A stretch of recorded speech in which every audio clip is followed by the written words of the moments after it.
प्यारे विद्यार्थियों सत श्री अकाल। तुहाडा सब दा एक बार फिर तो स्वागत है साइंस गुरु NCERT चैनल दे विच।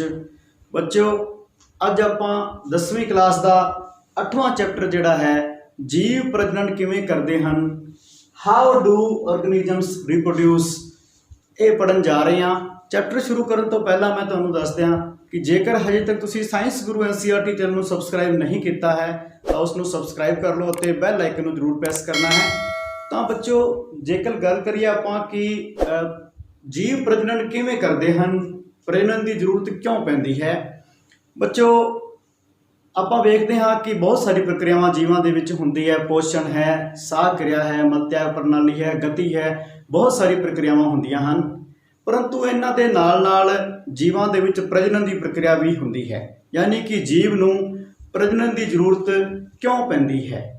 तां किसी भी जीव के लिए प्रजनन एक जरूरत उदों बन जाती है जदों कि उसकी अस्तित्व की, उसकी एग्जिस्टेंस की जदों गल होंदी है, यानी कि किसी जीव का अस्तित्व कदों तक बनया रहेगा, किवें बनया रहेगा, यानी उसकी होंद जिहड़ी है वो किस तरीके नाल बनी रह सकती है, उसकी जनसंख्या किस तरीके नाल निरंतर स्थिर रह सकती है, बनी रह सकती है।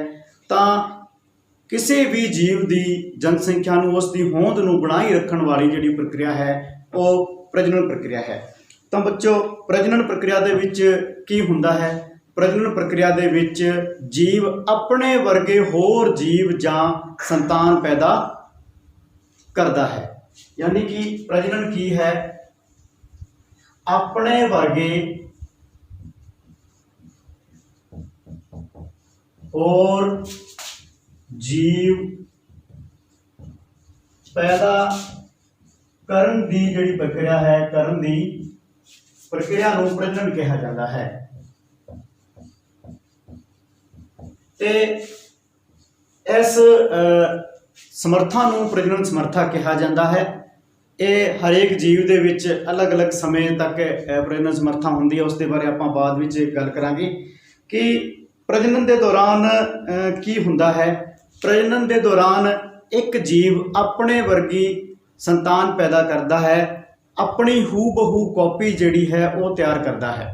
हूबहू कॉपी तो मतलब ये है कि मनुख की संतान है तो मनुख दे वर्गे ही उसदे विच लक्षण होणगे, यानी कि उसदे 2 हत्थ, 2 पैर, 2 अखां जां उस तरीके दे ही होर अंग जिहड़े होणगे, हूबहू कॉपी। हुण बच्चों जे गल करिए कि हूबहू कॉपी किवें तैयार हुंदी है, तो हूबहू कॉपी तैयार करन दे विच बहुत वड्डा रोल है वो DNA का है, यानी कि अपना ब्लूप्रिंट। अपना ब्लूप्रिंट की हैगा DNA। ब्लूप्रिंट की हुंदा बच्चों, ब्लूप्रिंट हुंदा एक नमूना हुंदा है, जिवें कि अपने एग्जाम्स का ब्लूप्रिंट हुंदा है, बुक्स का ब्लूप्रिंट हुंदा है कि इस आधार पर इवें इस तरीके नाल आपां क्वेश्चन पेपर तैयार करना है, तो वो उसका की है ब्लूप्रिंट है। उवें ही की हैगा कि हरेक जीव का ब्लूप्रिंट हुंदा है जिसनूं आपां DNA कहते हाँ। DNA का पूरा नाम बच्चों है डीऑक्सी राइबो न्यूक्लिक एसिड, यानी कि डीऑक्सी राइबो न्यूक्लिक एसिड एक इस तरीके का अपने विच की आप कह सकते हाँ हरेक जीव दे विच एक गुण है DNA कि जिस तो वो अपने गुणा नूं अगे ट्रांसफर कर सकता है, अपने विच जिहड़े करैक्टरिस्टिक है वो अपनी अगली पीढ़ी नूं दे सकता है। तो आप एक तरीके नाल कह सकते हाँ कि DNA जिहड़ा है वो अनुवंशिक संदेश नूं एक पीढ़ी तो दूसरी पीढ़ी तक लैके जाता है। DNA की करता है अनुवंशिक संदेश, अनुवंशिक संदेश। अनुवंशिक संदेश तो मतलब ये है कि माता पिता के गुण जो भी है कि माता पिता का रंग किस तरीके का है, वालों का रंग उन्होंने किस तरीके का है, कद काठी किस तरीके की है, तो ये सारे गुण जिहड़े है अगली पीढ़ी तक कौन लैके जाता है, DNA लैके जाता है। तो DNA की करता है कि ये अनुवंशिक संदेश अगली पीढ़ी में लैके जाएगा। किवें लैके जाएगा, क्योंकि DNA दे विच प्रोटीन संश्लेषण की जिहड़ी सूचना है वो उस दे विच निश्चित हुंदी है, उस दे विच स्टोर हुंदी है, यानी कि इस संदेश दे विच की हुंदा है प्रोटीन संश्लेषण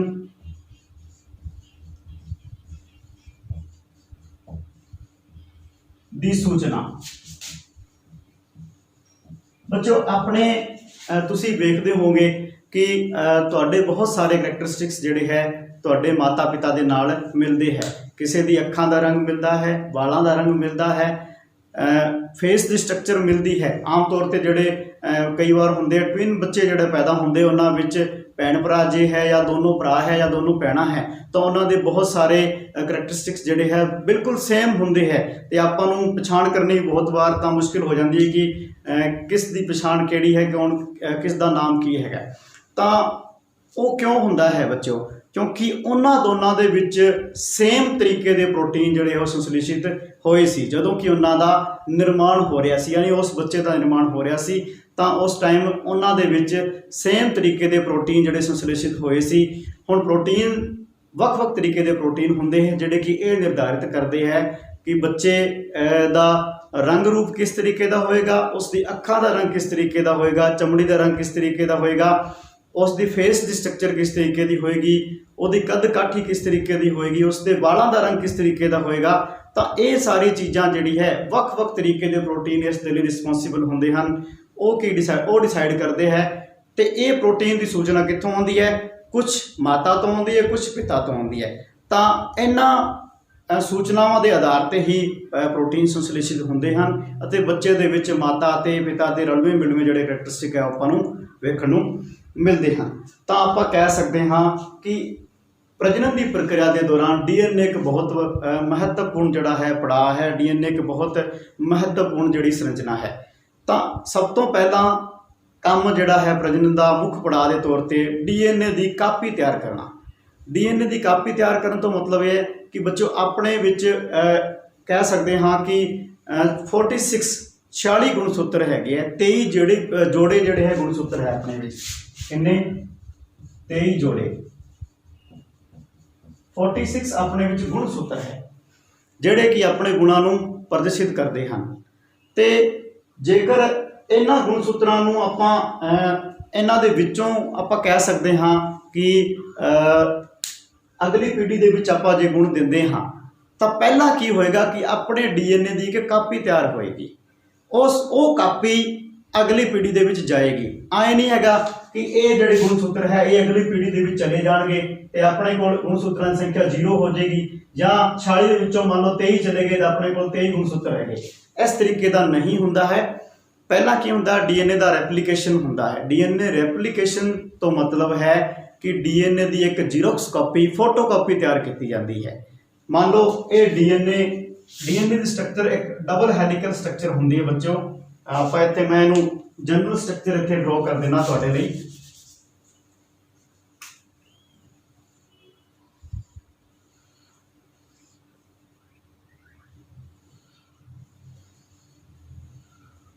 ਆ ਡਬਲ ਹੈਲੀਕਲ 2 ਸਟ੍ਰੈਂਡ ਵਾਲੀ ਜਿਹੜੀ ਹੈ DNA ਦੀ ਸਟਰਕਚਰ ਹੁੰਦੀ ਹੈ।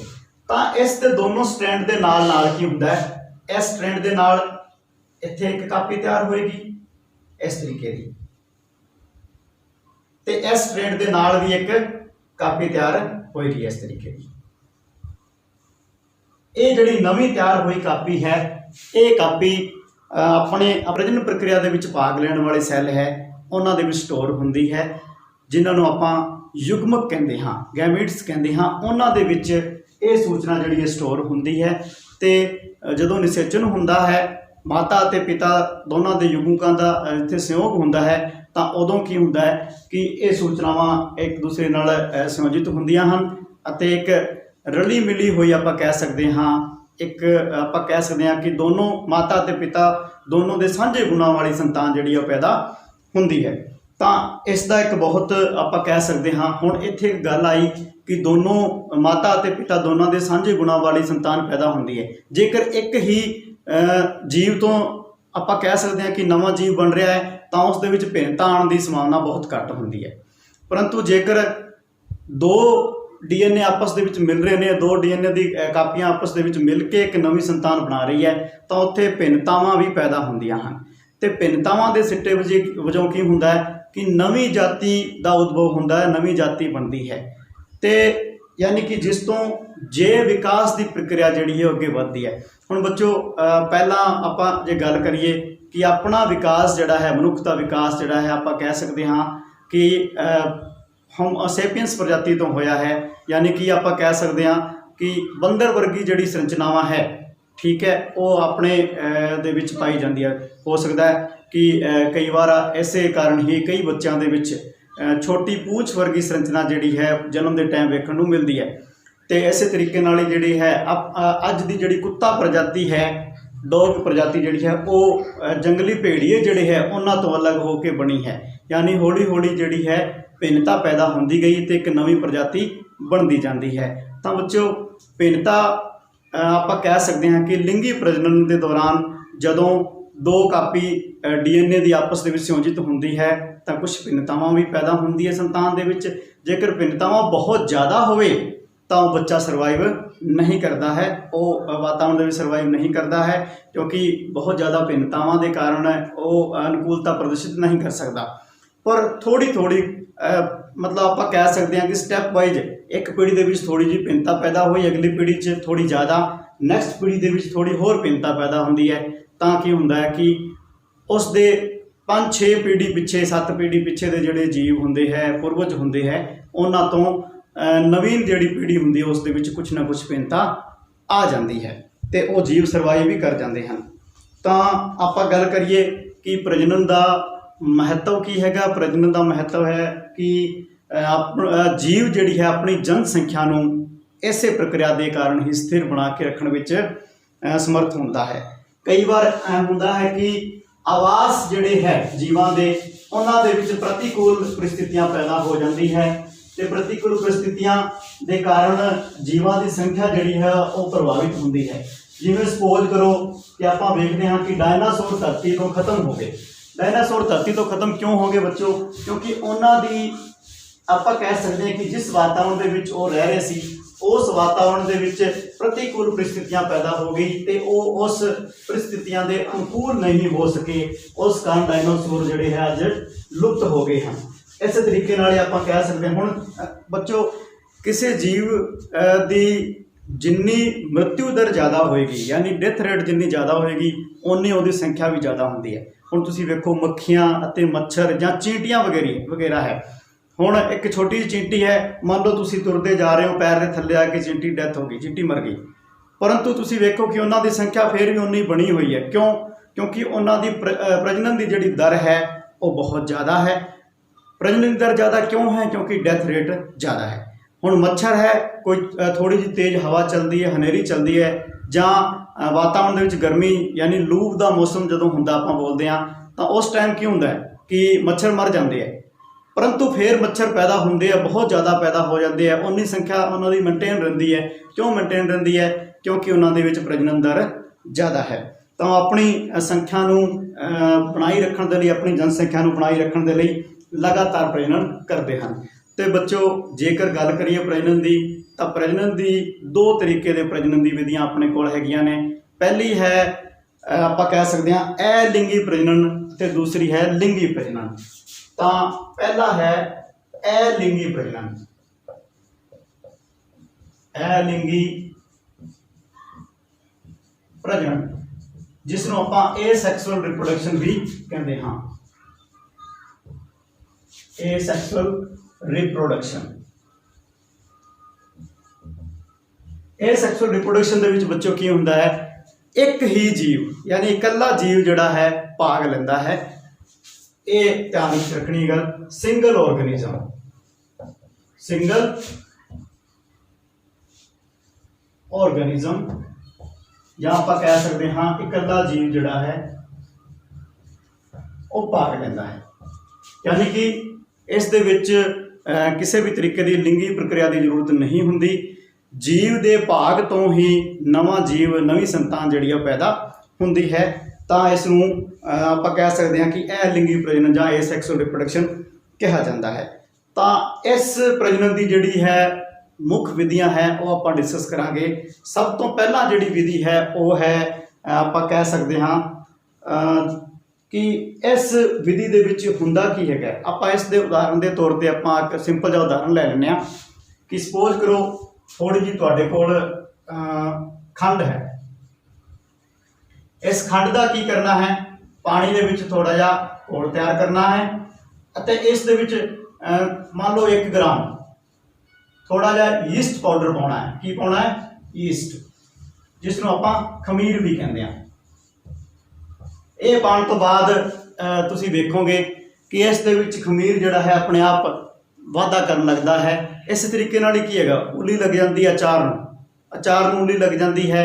जां तुसीं कोई डबल रोटी है, मान लो तुहाडे कोल डबल रोटी है, और नवीं वाली जगह के उत्ते उहनूं ठंडी जगह के उत्ते हनेरे वाली जगह के उत्ते उहनूं रख दिंदे आ, तां इहदे उत्ते इस तरीके नाल फंगस जिहड़ी है जिसनों आपां मोल्ड कहते हाँ वो उग जाती है। पर दोनों की स्ट्रक्चर जिहड़ी है अलग अलग होंदी है। खमीर जिहड़ी है उनकी कलोनियां वेखण नूं मिलदी है। आपां अचार का टुकड़ा मान लो तो इस दे उत्ते खमीर जदों उल्ली लगेगी इसकी तो उत्थे की होगा चिट्टे चिट्टे रंग दी आए थां थां ते स्पोर्ट बन जाणगे, जिसनूं की कहते हैं आपां कलोनी कहते हैं। ते मोल्ड जिहड़ा है मोल्ड दे विच की तंतुनुमा संरचना बनती है, यानी कि दोनों की प्रजनन की जिहड़ी विधि है वो अलग अलग है। तो आपां इकल्ले जीवां दे विच सिंगल ऑर्गेनिजम्स दे विच प्रजनन की जिहड़ी विधियां है उन्होंने शुरू करते हैं। पहली विधि अपने कोल है विखंडन। विखंडन जिसनों कि फिजन भी कहा जाता है। जिमें कि इस दे नाम तो स्पष्ट है बच्चों कि जीव जिहड़ा है वो विखंडित हुंदा है। हुण विखंडन किस तरीके नाल हुंदा वो आपां अगे डिस्कस करांगे। पहली विधि है विखंडन।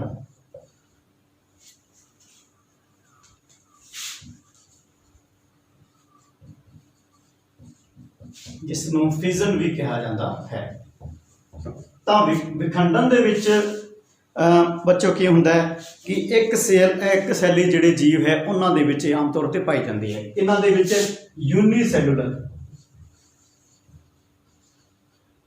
यूनीसैलुलर यानी कि एक सैली जीव, जिवें कि अमीबा वर्गे हो गए। हुण ये आम तौर पर बैक्टीरिया है जां आपां कह सकते हाँ कि प्रोटोजोआ जिहड़े है उन्हां दे विच ये विधि पाई जाती है। किन्हां दे विच? बैक्टीरिया दे विच। बैक्टीरिया जां प्रोटोजोआ दे विच ये विधि पाई जाती है। हुण बैक्टीरिया की आपां जे वैसे आपां इहदे विच एक उदाहरण लेने कि अमीबा है। अमीबा दे विच भी बच्चों आपां विखंडन क्रिया जां फिजन जिहड़ी है वो वेखदे हां कि की हुंदा है। आ मान लो अमीबा है बच्चों। अमीबा का पहली गल तो यह कि अमीबा का साइज जो है बिल्कुल फिक्स नहीं होता। तो विभाजन के दौरान अमीबा की करता है कि इस शरीर के विच एक गट यानी कि एक आप कह सकते हाँ डूंगाई नुमा इस तरीके का आकृति बनती है कि मैं अगे चित्र के विच दर्शा देना। इस तरीके की बनती जाएगी, यानी कि इसका आप कह सकते हाँ कि जो भी सैल का मटीरियल है वो दो भागों के विच वंडना शुरू हो जाता है। नैक्सट स्टैप के विच की होंदा है इस तरीके का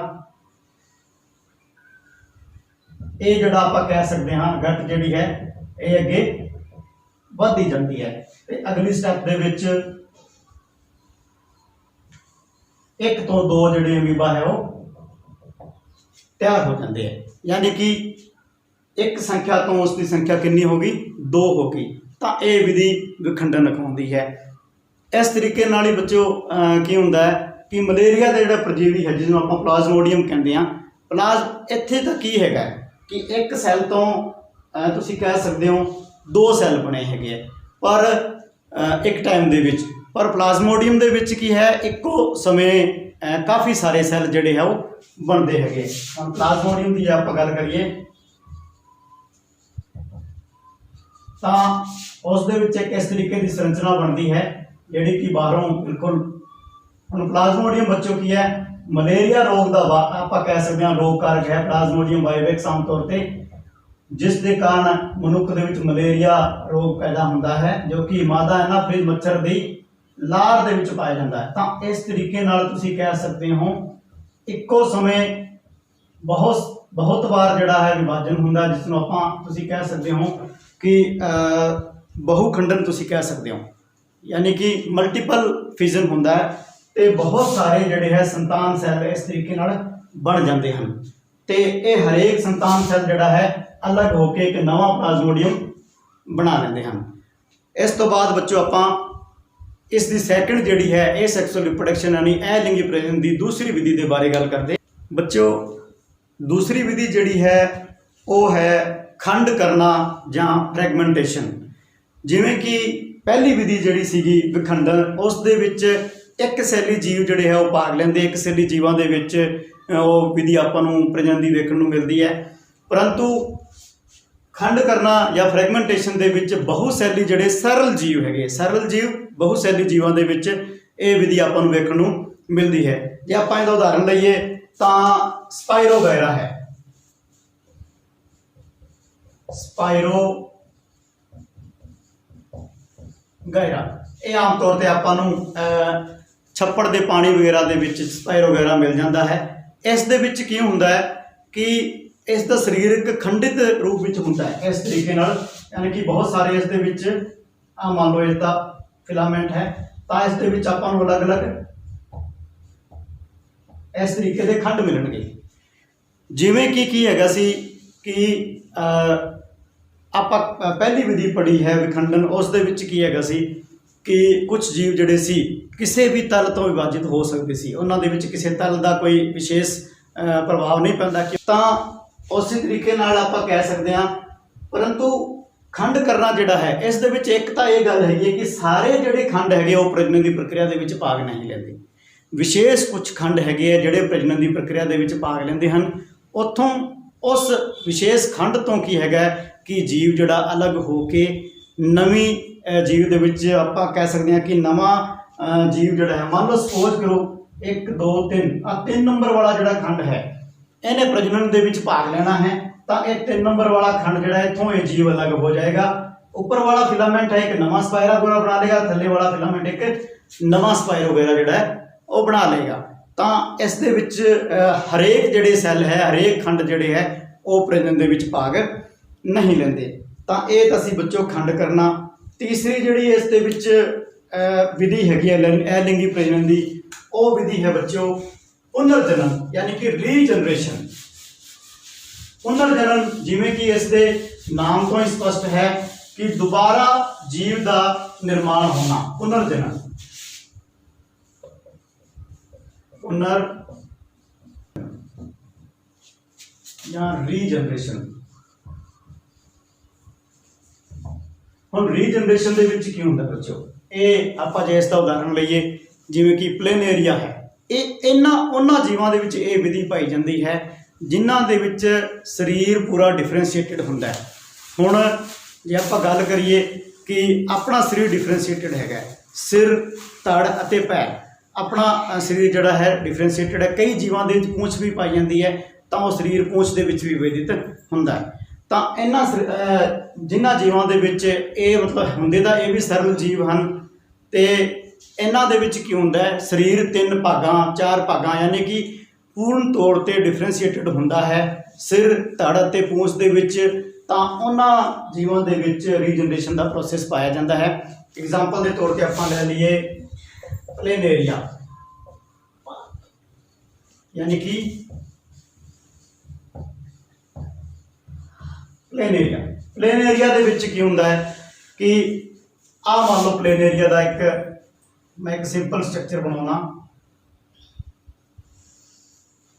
ਆਹ ਪਲੇਨੇਰੀਆ ਸਿੰਪਲ ਇੱਕ, ਤਾਂ ਇਸ ਦੇ ਵਿੱਚ ਆਹ ਸਿਰ ਹੈ, ਮੰਨ ਲਓ ਧੜ ਹੈ, ਆਹ ਪੂਛ ਹੈ, 3 ਭਾਗ ਇਸ ਦੇ ਪਾਏ ਜਾਂਦੇ ਆ। ਠੀਕ ਹੈ, ਹੁਣ ਇਹਦੇ ਵਿੱਚ ਕੀ ਹੋਏਗਾ ਕਿ ਜੋ ਵੀ ਭਾਗ ਮਿਸਿੰਗ ਹੋਏਗਾ यानी ਕਿਸੇ ਤਰੀਕੇ ਨਾਲ ਟੁੱਟ ਜਾਂਦਾ ਹੈ ਜਾਂ ਆਪਾਂ ਕਹਿ ਸਕਦੇ ਹਾਂ ਕਿ ਜੀਵ ਦਾ ਭਾਗ ਕੋਈ ਜੇਕਰ ਕੱਟਿਆ ਜਾਂਦਾ ਹੈ ਤਾਂ ਉੱਥੋਂ ਨਵਾਂ ਜੀਵ ਬਣ ਜਾਂਦਾ ਹੈ। ਮੰਨ ਲਓ ਆ ਵਿਚਕਾਰਲਾ ਭਾਗ ਜਿਹੜਾ ਹੈ ਇਸ ਦਾ, ਇਹ ਕਿਸੇ ਤਰੀਕੇ ਨਾਲ ਇੱਥੋਂ ਜੀਵ ਜਿਹੜਾ ਟੁੱਟ ਗਿਆ। ਆਪਾਂ ਸਿਰਫ 2 ਭਾਗਾਂ ਦੇ ਵਿੱਚ ਇਹਨੂੰ ਤੋੜ ਲੈਣੇ। ਮੰਨ ਲਓ ਇੱਥੋਂ ਟੁੱਟ ਗਿਆ ਜੀ, ਤਾਂ ਕੀ ਹੋਏਗਾ ਕਿ ਇਸ ਭਾਗ ਦੇ ਵਿੱਚ ਇਹ ਵਾਲਾ ਭਾਗ ਬਣੇਗਾ ਅੱਗੇ ਚੱਲ ਕੇ ਇਸ ਤਰੀਕੇ ਨਾਲ। ਹੁਣ ਇਹ ਇੰਨਾ ਸੀਗਾ, ਇਸ ਦੇ ਵਿੱਚ ਕੀ ਰੀਜਨਰੇਸ਼ਨ ਹੋ ਕੇ ਥੱਲੜਾ ਭਾਗ ਨਵਾਂ ਬਣ ਜਾਏਗਾ ਤੇ ਇਸ ਭਾਗ ਦੇ ਵਿੱਚ ਕੀ ਹੋਏਗਾ ਕਿ ਇਹ ਭਾਗ ਤਾਂ ਪਹਿਲਾਂ ਹੀ ਸੀਗਾ, ਰੀਜਨਰੇਸ਼ਨ ਹੋ ਕੇ ਕੀ ਬਣੇਗਾ, ਉੱਪਰ ਵਾਲਾ ਭਾਗ ਜਿਹੜਾ ਹੈ ਉਹ ਦੁਬਾਰਾ ਬਣ ਜਾਏਗਾ। ਤਾਂ ਇਸ ਤਰੀਕੇ ਵਿੱਚ ਕੀ ਹੈਗਾ ਕਿ ਇਹ 2 ਅਲੱਗ-ਅਲੱਗ ਜੀਵਾਂ ਦੇ ਵਿੱਚ ਪਰਿਵਰਤਿਤ ਹੋ ਜਾਂਦੇ ਹਨ। इस दा एक सिंपल उदाहरण जिहड़ा है आपां छिपकली की पूंछ तो लै सकते हैं कि छिपकली की पूंछ जिहड़ी आम तौर पर किसी दरवाजे के विच आके या छिपकली की दीवार तो डिगण कारण टुट जाती है, परंतु कुछ दिन बाद ही 2-4-5 दिन बाद ही छिपकली की पूंछ जिहड़ी है दोबारा उत्थे नवीं आपां नूं वेखण नूं मिल जाती है, नवीं पूंछ जिहड़ी है पैदा हो जाती है। वो रीजनरेशन के कारण होंदी है। अपने विच भी रीजनरेशन की कुछ समस्या हैगी है, जिवें कि हुंदा है कि अपने जख्म हो जाता है, अपनी चमड़ी के विच रीजनरेशन की समर्था हैगी है कि जिवें जख्म हो गया, कट लग गया तुहाडी चमड़ी के उत्ते, तो थोड़े दिनों बाद की है कि वो जख्म अपने आप भर जाता है, उत्थे नवीं चमड़ी जिहड़ी है वो आ जाती है, तो वह भी रीजनरेशन के कारण ही संभव हुंदा है। तो हरेक जीव दे विच रीजनरेशन की पावर नहीं हुंदी, यानी कि इस तरीके की पावर नहीं हुंदी कि वो अपने वर्गा नवा जीव पैदा कर सके। जिवें कि अपने दे विच मनुख दे विच रीजनरेशन की इस तरीके की पावर नहीं है, इस तरीके की समर्था नहीं है कि आपां अपने वर्गा होर मनुख पैदा कर सकीए। परंतु आपां गल करिए प्लेनेरिया वर्गे जीवां दे विच अजिही समर्था है कि वो एक नवे दा नवा बिल्कुल नवा जीव जिहड़ा है वो पैदा कर सकते हैं। इस तो बाद जिहड़ी अगली विधि के बारे आपां जे गल करिए, फोर्थ जिहड़ी अपनी विधि है वो बच्चों है बडिंग। जिवें कि इसके नाम तो ही क्लीयर है कि इस दे विच बड बनती है, बड जां जिसनूं कली भी कहा जाता है, आपां कली भी कहते हैं, तो ये बच्चों पाई जाती है हाइड्रा दे विच। हाइड्रा इसका एक बहुत वधिया उदाहरण है। हाइड्रा दे विच की हुंदा बच्चों कि आ मान लो हाइड्रा का शरीर है, इस दे विच एक छोटा उभार है इस तरीके नाल बनेगा। अगली स्टेज दे विच की होएगा कि आ उभार जिहड़ा है थोड़ा जा वड्डा हो जाएगा, तो इस दे उत्ते इस दे आ तंतुनुमा संरचना जिन्हों कि टेंटिकल्स कहा जाता है, टेंटिकल्स कहा जाता है, यानी कि ये उभार बन जाता है जिसनों आपां बड कहते हैं। तो ये टेंटिकल्स इहदे उत्ते बन जाते हैं। तो अगली स्टैप दे विच की होएगा, ये इत्थों बिल्कुल अलग होके एक बिल्कुल नवा जिहड़ा है तुसीं कह सकते हो हाइड्रा तैयार हो जाता है। तो इस विधि नूं आपां कह सकते हैं कि बडिंग कहा जाता है। बड हुण बड का एक उदाहरण आलू दे विच भी तुहानूं वेखण नूं मिल जाता है कि जिथे आलू दे विच गन्ने दे विच भी आपां कह सकते हैं कि एक बडिंग का प्रोसैस हुंदा है। गन्ने दे विच जिथे पोरियां दो आपां कह सकते हैं मिलदियां हन, जॉइंट हुंदा है, उत्थे एक अख वर्गी स्ट्रक्चर हुंदी है इस तरीके की, इत्थे कोने दे एक अख वर्गी स्ट्रक्चर हुंदी है जिसनूं कि आपां बड कहते हैं। तो ये भी कली हुंदी है किसदी, गन्ने की।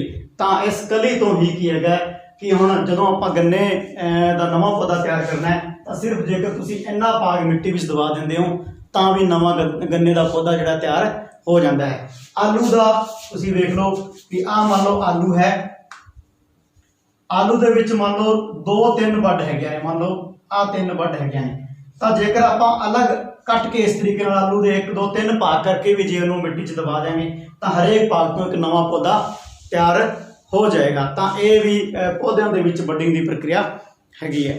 तो बच्चों ये आपां लगभग जिहड़ी है ते 4 विधियां ए सैक्सुअल रिप्रोडक्शन ए लिंगी प्रजनन दी इत्थे पढ़ियां ने।